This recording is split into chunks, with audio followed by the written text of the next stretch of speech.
वन्दे बोधमयं नित्यं गुरुं शङ्कररूपिणं याभ्यं वीन न पश्यन्ति सिद्धाः स्वान्तस्थमीश्वरम्। हमारे भारतवर्ष ऋषि महर्षियों की देश है, ज्ञान परंपरा की देश है। यहाँ पर ज्ञान की अविरल गंगा नित्य निरंतर बहती रहती है, और वो भी आचार्यों के माध्यम से, गुरु के माध्यम से। हमारे भारतवर्ष में इसीलिए प्रतिवर्ष आषाढ़ मास की पूर्णिमा तिथि को गुरु पूर्णिमा के रूप में मनाया जाता है, और इसी दिन महर्षि व्यासदेव जी का जन्म हुआ था। अब महर्षि व्यासदेव जी की जन्मदिन को ही हम गुरु पूर्णिमा के रूप में क्यों मनाते हैं? उसका कारण है कि महर्षि व्यासदेव जी ही हमें जो शास्त्र की परंपरा है, वो शास्त्र की परंपरा को प्रदान किए हैं। महर्षि व्यासदेव जी ने चारों वेदों को अलग अलग भाग में विभाग किया, और ऋग्वेद, यजुर्वेद, सामवेद और अथर्ववेद, इस रूप से चार भाग में इसको विभक्त किया, जबकि वेद सर्वप्राचीन एक ही था। और महर्षि व्यासदेव जी ने अष्टादश पुराणों की रचना की, श्रीमद् भगवत महापुराण जैसे दिव्य ग्रंथ की रचना की, जिससे भक्ति और ज्ञान की जो पराकाष्ठा है वो हमें प्राप्त होती है। और उसके साथ साथ महाभारत की रचना की। महाभारत में श्रीमद् भगवत गीता जैसे दुर्लभ ज्ञान की परंपरा को महर्षि व्यासदेव जी ने अपने लेखन से लिख करके हमें प्रदान किया, हमारे समाज को एक नई दिशा प्रदान की। इसीलिए महर्षि व्यासदेव जी को ही गुरु के रूप में स्वीकार किया जाता है। और शास्त्र में कहा जाता है व्यासोच्चिष्टम सर्वशास्त्रम। व्यास की उच्चिष्ट है सर्वशास्त्र, यानी कि सभी शास्त्र, जितने भी शास्त्र है, उस शास्त्र की जो मूल परंपरा है वो व्यास जी से ही शुरू हुई है। इसलिए व्यास जी की जन्मदिन को ही हम गुरु पूर्णिमा के रूप में स्वीकार करते हैं। और हम अपने अपने गुरु का भी इस दिन पूजन करते हैं, उनकी सन्मुख बैठ करके सत्संग करते हैं। उसका कारण क्या है? क्योंकि गुरु ही वो इस संसार में, गुरु ही वो परंपरा है, गुरु ही वो माध्यम है जिनके माध्यम से हमें शास्त्र का ज्ञान प्राप्त होता है। और उसके साथ साथ जो अज्ञान रूपी अंधकार हमारे जीवन में, हमारे अंतःकरण में बैठा हुआ है, वो गुरु की कृपा से ही नष्ट होता है। इसीलिए अज्ञान तिमिरान्धस्य ज्ञानम जन्म शलाकया चक्षुरुन्मीलितं येन तस्मै श्री गुरवे नमः, इस तरह से शास्त्र में कहा गया है। और गुरु जी को गुरु ब्रह्मा गुरु विष्णु, इस तरह से महर्षि गर्ग ने इस श्लोक का अपने गुरु महिमा के विषय में गर्ग संहिता में लिखे हैं। तो गुरु की महिमा बहुत ही अपरंपार है, और गुरु ही हमें इस संसार की जो दुख क्लेश आदि बहुत सारे जटिल समस्याएं हैं, इस समस्या से हमें निवृत्त करते हैं और भगवान के सम्मुख लेकर के जाते हैं। इसलिए गुरु जी का स्थान सबसे ऊंचा माना गया है। श्री रामचरितमानस में भी गोस्वामी तुलसीदास जी ने गुरु परंपरा की बहुत ही सुंदर वर्णन की है। गुरुपद पंकज सेवा तीसरी भगति अमान। वहाँ पर भक्ति की जो तृतीय प्रकार की जो भक्ति है, वो गुरु की सेवा को बताया गया है। क्योंकि गुरु की सेवा से ही अंतःकरण की शुद्धि होती है, और अंतःकरण की शुद्धि होने से जीवन में सुख शांति और समृद्धि की प्राप्ति होती है, और उसके साथ साथ भगवत प्राप्ति होती है। हमारे जीवन की जो मूल लक्ष्य है वो भगवत की समीप जाना, भगवान के समीप जाना, और वो तभी संभव हो सकता है जब हम अपने आप को गुरु के चरण में समर्पित कर दें। इसीलिए श्रीमद् भगवत गीता में भी जब तक अर्जुन ने अपने आप को भगवान के शिष्यों नहीं कहा है, तब तक भगवान में जो रहस्यमयी जो ज्ञान है वो प्रदान नहीं किए। इसलिए अर्जुन ने कहा शिष्यस्तेहं साधिमाम त्वं प्रपन्नम, इस तरह से कहा है, क्योंकि मैं आपके शिष्य हूँ, इसलिए आप मुझे वो रहस्य बताएं जिससे कि मेरा जो अंदर जो संतप्त है, मेरे अंदर जो क्लेश है इस समय, वो निवृत्त हो जाए। और भगवान ने उनको ऐसे ऐसे रहस्य बताए हैं जिससे कि अर्जुन के अंदर जो द्वंद्व भरा हुआ था वो द्वंद्व नष्ट हो गया है, और उसने भगवान के चरण में अपने आप को समर्पित करके कहता है कि अब आप मुझे क्या करना है। ठीक है, इसीलिए जो है गुरु परंपरा की बहुत महिमा है।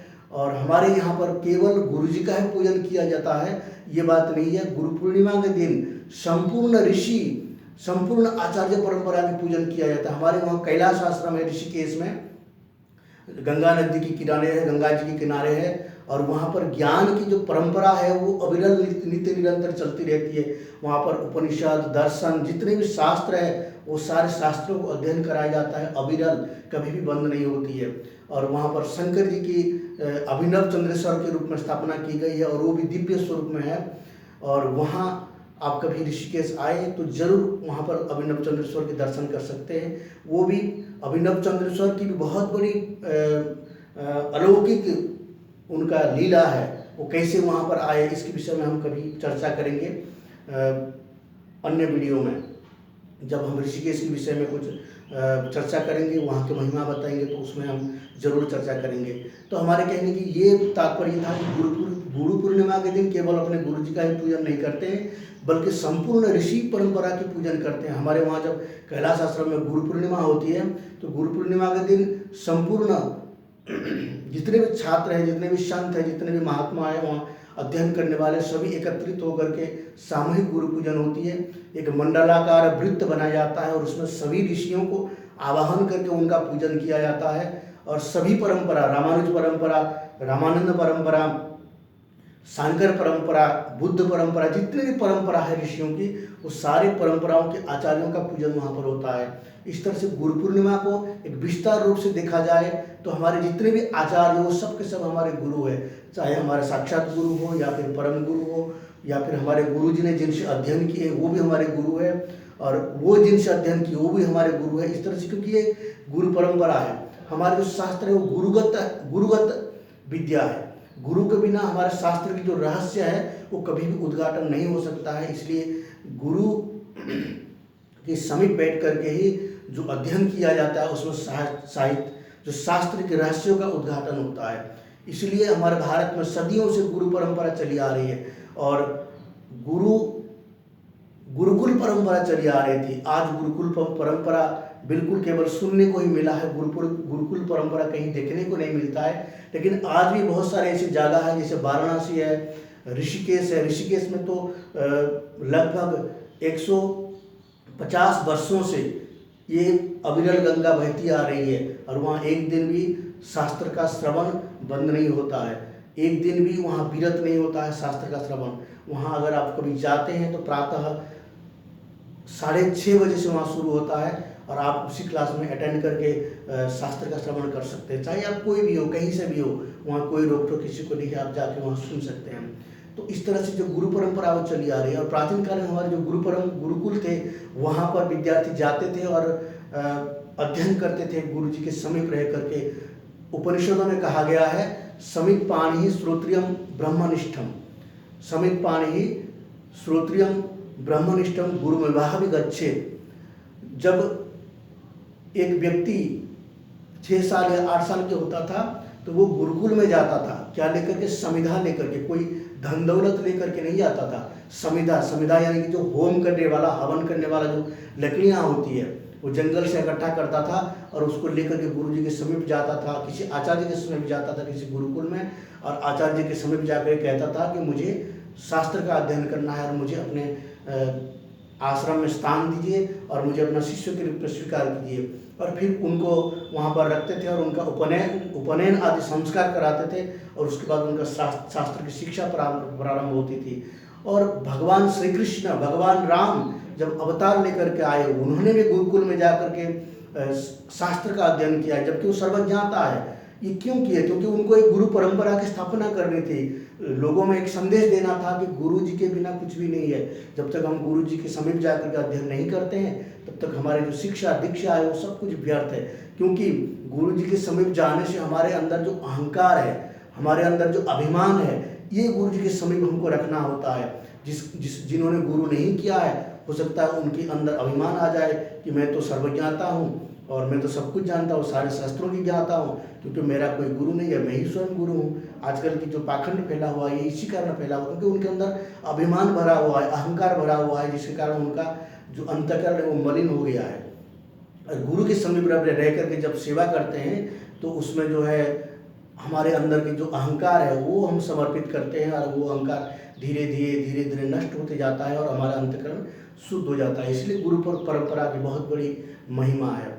प्राचीन काल में गुरुकुल में रह करके जब अध्ययन करते थे तो दीर्घ काल तक रहने पर वो अनुशासन में रहते थे, गुरु जी के समीप रहते थे। जो भी उनकी गलतियां होती थी उसको परिमार्जित करते थे और गुरु जी की सानिध्य में रह करके वो अच्छे एक संस्कारी व्यक्ति बन करके जब समाज में लौटते थे तो समाज को बहुत कुछ देते थे, समाज की सेवा करते थे, समाज में रह करके समाज को सुसंस्कृत बनाते थे।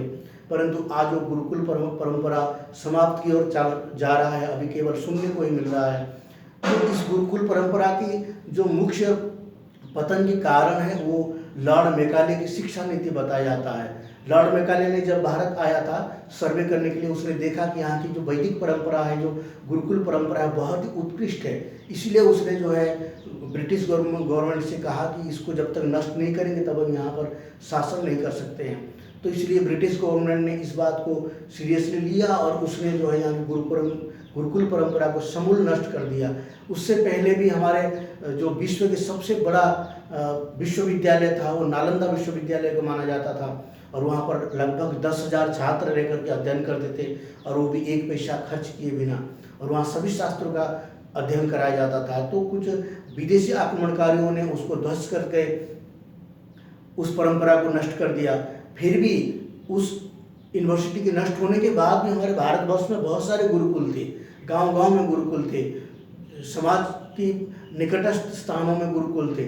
उन सभी गुरुकुलों को अंग्रेजों ने नष्ट कर दिया और जो आचार्य थे उनको मार दिया गया या तो फिर उनको जेल भेज दिया गया। इस तरह से हमारे गुरुकुलों को नष्ट कर दिया गया।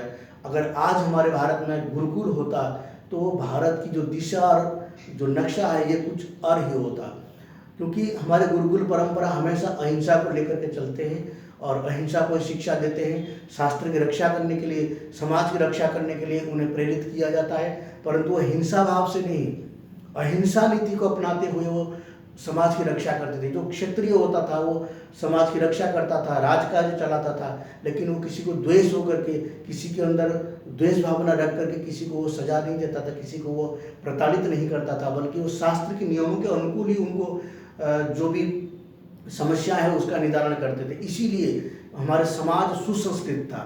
अब गुरुकुल परंपरा खत्म हो गई और इसीलिए जो है हमारे गुरुकुल में, जो हमारे समाज में बहुत सारी कमियां आ गई और बहुत सारे लोग अपने मनमानी जैसे चाहे वैसे करने लगे, कोई नीति नहीं रहा।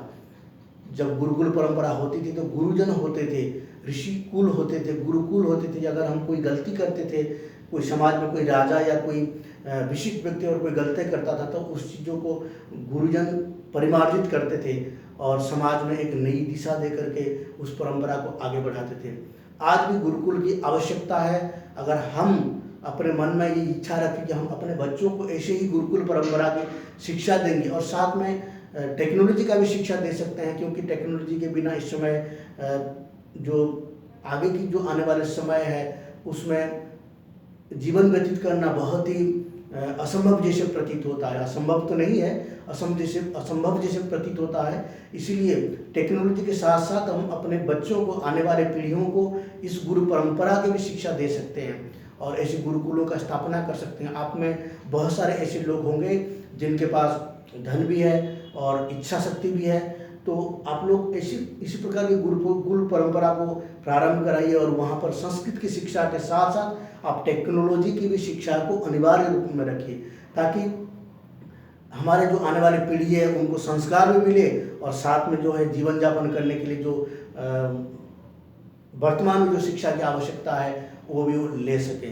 परंतु संस्कार के बिना शिक्षा अधूरा होता है। जब तक संस्कार नहीं है तब तक शिक्षा का कोई महत्व नहीं है, क्योंकि संस्कार ही वो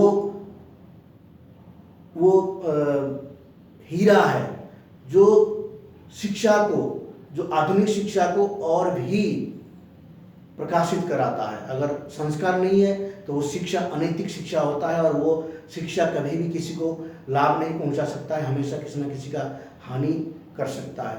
आजकल जो विषय चल रही है समाज में, लोग केवल स्वार्थी होते जा रहे हैं, लोग केवल अपने स्वार्थ के लिए ही कुछ भी करने के लिए तैयार है, क्योंकि उनके अंदर संस्कार नहीं है, उनके अंदर हमारे जो गुरु परंपरा की प्राप्त की हुई ज्ञान नहीं है। वो जो भी प्राप्त किए वो सब पैसे दे करके प्राप्त किए हैं, इसलिए वो पैसे कमाने के लिए सोचते हैं। लेकिन जहाँ निःशुल्क शिक्षा दी जाती है या फिर हमारे वैदिक परंपरा की शिक्षा दी जाती है वहाँ ऐसे नहीं है, क्योंकि उनके अंदर संस्कार होता है और वो संस्कार के कारण वो अपने आसपास में रहने वाले सभी व्यक्तियों को ध्यान रखते हैं और उनको हमेशा मदद करने के लिए प्रयास करते रहते हैं। इसी तरह से जो हमारे गुरु परंपरा है, शास्त्रों में गुरु परंपरा की बहुत वर्णन की गई है। और जब गुरुकुल में रह करके कोई छात्र अध्ययन करता है, 25 वर्ष तक अध्ययन करता है, या फिर अपने जीवन में जब तक उसको संतुष्ट ना हो जाए तब तक वो अध्ययन करता है, तो फिर गुरु उसको आज्ञा देते हैं कि जाओ और तुम अपने गृहस्थ जीवन का प्रारंभ करो। इसी तरह की जो परंपरा है, इस परंपरा से अगर लगे हुए व्यक्ति हो, इस परंपरा से जुड़े हुए व्यक्ति हो, तो निश्चित रूप से उसका जो विचार शक्ति है वो कुछ अलग ही होता है। वो कहीं ना कहीं इस बात को स्वीकार करता है कि हमारे अंदर अगर कोई कमी है तो उसको हम दूर करें और लोगों को मदद करें, किसी को कष्ट ना दे। यही हमारे शास्त्र सिखाते हैं। जितने भी हमारे ऋषि है वो यही सिखाते आए हैं। गौतम बुद्ध ने भी अपने शिष्यों को जो दुखों की 4 कारण बताए हैं, वो इन्हीं कारणों में से एक है, इन्हीं संस्कारों में से एक है जो हमारे शास्त्र में शिक्षा दी जाती है। इसलिए गुरु पूर्णिमा के साथ साथ हम उस शास्त्र परंपरा का भी आदर करें जो शास्त्र परंपरा हमारे सदियों से चली आ रही है, हमारे बहुत ही वर्षों पुराना है। उस शास्त्र की परंपरा को हम आदर करें, उस शास्त्र की परंपरा को हम स्वीकार करें, ताकि हमारे जीवन में भी अच्छा एक संस्कार आ सके और हम समाज को भी सुसंस्कृत बना सकें। ये वीडियो आपको कैसे लगी आप कमेंट करके ज़रूर बताएं, और आगे किस टॉपिक पर, किस विषय पर चर्चा करना चाहिए, किस विषय की आपको जानने की इच्छा हो, वो आप कमेंट करके ज़रूर बताएं। और इसके साथ साथ हम आपसे एक ही बात कहना चाहेंगे कि आप भी गुरुकुल परंपरा के बारे में जानने की कोशिश करिए, शास्त्रों को अध्ययन करने की कोशिश करिए, और गुरुकुल परंपरा की जो महिमा है, गुरुकुल परंपरा की जो शिक्षा की पद्धति है, उसको समझने के प्रयास करिए। और कहीं ना कहीं अगर आप समर्थवान है तो अपने आसपास गुरुकुल परंपरा के प्रारंभ कीजिए। हमारे यहाँ बहुत सारे संस्कृत के छात्र हैं। अगर आप एक छोटी सी स्कूल बनाते हैं तो उस स्कूल में अगर 2-3 संस्कृत के छात्र, संस्कृत के शिक्षक रखेंगे तो बहुत ही अच्छा होगा। संस्कृत के साथ साथ आप इन जो आधुनिक शिक्षा को भी दे सकते हैं, क्योंकि आधुनिक शिक्षा के बिना कोई आपको समर्थन नहीं करेगा। इसलिए आधुनिक शिक्षा के साथ साथ उस गुरुकुल परंपरा की जो संस्कृत परंपरा है उसका भी शिक्षा आप दिला सकते हैं बच्चों को, और उनको संस्कारित बना सकते हैं। आप सभी जानते हैं इस संस्कार के बिना हम कितने भी पढ़ लिख ले, कितने भी हमारे पास योग्यता आ जाए, कितने भी हमारे पास डिग्रियां आ जाए, वो किसी काम का नहीं है। क्योंकि समाज में आज देख रहे हैं लोगों के मन में इतना संतप्त क्यों है, क्योंकि उनके अंदर संस्कार नहीं है। वो हमेशा द्वेष के अंदर भरे पूरे रहते हैं, द्वेष उनके अंदर भरा हुआ रहता है। इसीलिए आपको ये प्रारंभ करना चाहिए, जो भी हमारे इस वीडियो को देख रहे हैं वो निश्चित रूप से निश्चय करके चलें कि हमारे जीवन में हम एक गुरुकुल का स्थापना जरूर करेंगे। चाहे आप गांव में करिए, शहर में करिए, किसी भी स्थान पर करिए। एक गुरुकुल परंपरा से शास्त्र का अध्ययन थोड़ा थोड़ा अपने जो शास्त्र है उन छात्रों के छोटे छोटे विषय को अगर आप अपने बच्चों को सिखाएंगे तो निश्चित रूप से उनको संस्कार आएगा और वो आपकी जीवन में सुख और समृद्धि लेकर के आएंगे। इसके बिना सुख समृद्धि संभव ही नहीं है। शास्त्र अध्ययन किए बिना सुख समृद्धि कभी नहीं आ सकता है। पैसे आपके पास बहुत आ सकता है, लेकिन आप हमेशा डिप्रेशन में बने रहेंगे। और आजकल माता पिता गुरुजनों का आदर करने वालों की संख्या कम होती जा रही है। क्यों? क्योंकि उनके अंदर संस्कार नहीं है, और संस्कार शास्त्र के बिना कभी नहीं आता है। शास्त्र जो होता है वो समाज के लिए दर्पण के समान काम करता है। जैसे हम शीशा देखते हैं, आईना देखते हैं, तो उसमें अपने शक्ल या अपने शरीर में जो भी कमियां होती हैं वो दिखाई देती है। उसी तरह जो हमारे शास्त्र है, शास्त्र अगर हम अध्ययन करते हैं तो समाज में हमारे अंदर क्या कमियां हैं वो शास्त्र बताते हैं। शास्त्र में लिखा हुआ है सारे कि व्यक्ति के अंदर क्या क्या दुर्गुण है, किसको दूर करना चाहिए, किसको रखना चाहिए, ये सब शास्त्र में लिखा हुआ है। जब तक हम शास्त्र अध्ययन नहीं करेंगे तब तक इन विषयों को हम कभी भी नहीं समझ सकते हैं। इसलिए शास्त्रों का अध्ययन करना बहुत जरूरी है। और शास्त्र अध्ययन भी गुरु परंपरा से, क्योंकि बहुत सारे पुस्तकें, बहुत सारे आजकल अंग्रेजी में ट्रांसलेट पुस्तकें हैं, इनको तो बिल्कुल नहीं पढ़ना चाहिए। देखिए संस्कृत का पुस्तक अगर कोई संस्कृत के विद्वान से अगर आप सुनेंगे तो उसका जो परंपरा है, उसका जो रहस्य है वही बता सकते हैं। किसी अंग्रेज ने अगर इसको ट्रांसलेट करके कहा कि भारत में जो शिक्षा पद्धति थी वहाँ तो महिलाओं को शिक्षा के अधिकार ही नहीं थी, तो क्यों नहीं थी, कैसे नहीं थी और उसका क्या कारण था, अगर थी तो कैसे थी, इस सब को जानने के लिए अगर किसी अंग्रेज ने ट्रांसलेट करके लिख दिया तो उससे आप नहीं समझ सकते। आपको संस्कृत के ग्रंथों को पढ़ना पड़ेगा। किसी संस्कृत के आचार्यों के मुख से अगर आप ये सुनते हैं तो वो आपके लिए प्रामाणिक होगा, क्योंकि संस्कृत को जो नहीं जानता है वैसे अंग्रेज आएगा और वो ही इसको अंग्रेजी में ट्रांसलेट कर देगा, उसको आप पढ़ेंगे तो जो मूल भाव है वो तो अंग्रेजों को नहीं पता था, क्योंकि वो इस बात को नहीं जानते हैं संस्कृत में क्या लिखा हुआ, और उन्होंने किसी गुरुकुल परंपरा में रह करके इसका अध्ययन किया नहीं है। थोड़ा बहुत कहीं से सुन लिया, कॉपी पेस्ट कर दिया और अपना लिख दिया, बहुत बड़े नाम हो गया। जैसे बहुत बड़े बड़े आजकल इतिहासकार बैठे हुए हैं, उनको क्या पता है संस्कृत के बारे में। तो इसीलिए अगर आपको अध्ययन करना है तो आपको संस्कृत की परंपरा से अध्ययन करना चाहिए। इसी के साथ मैं ये वीडियो को यहाँ एंड करता हूँ। मेरा उद्देश्य यही है कि जन जन तक हमारे जो संस्कृति है, हमारे जो साहित्य है, हमारे जो शास्त्र है वो पहुँचे, और वो तभी पहुँच सकता है जब आप लोग इसके लिए प्रेरित होंगे और अपने स्थान पर, अपने घर में जब संस्कृत और शास्त्र के माहौल को प्रकाशित करेंगे, बनाने की प्रयास करेंगे, तभी ये सफल हो सकता है। जयतु संस्कृतम, जयतु भारतम, जय श्री राम।